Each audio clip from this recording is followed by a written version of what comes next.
Alain, propos d'un Normand. Beauté et beauté. Autant qu'on peut savoir, ceux qui ont pu contempler la célèbre accusée ont été frappés par deux choses.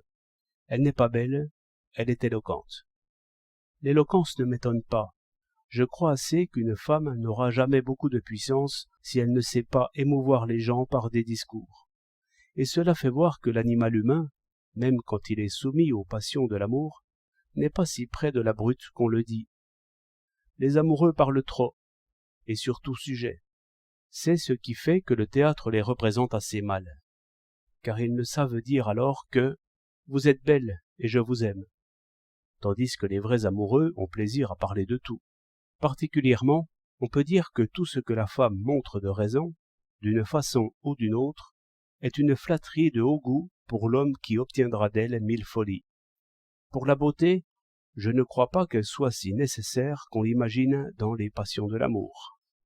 Il suffit que l'on ne soit pas repoussant. Un visage toujours brillant, toujours souriant, toujours expressif même, sans qu'il y ait de pensée derrière, cela ne plaît pas autant qu'on croirait. Cela n'agit pas profondément.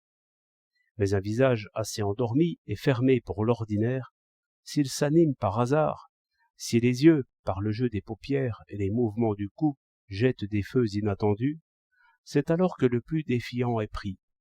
Car cette beauté, peut-il croire, est son œuvre.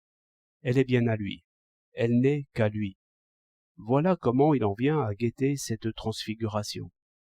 Car chacun aime ses propres œuvres et sa propre puissance plus que tout.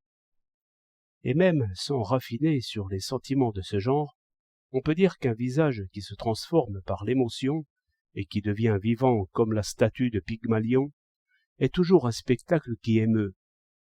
Les hommes politiques jouent souvent ce jeu. Ils se donnent l'air endormi. Ils ne semblent même pas écouter le discours de l'adversaire.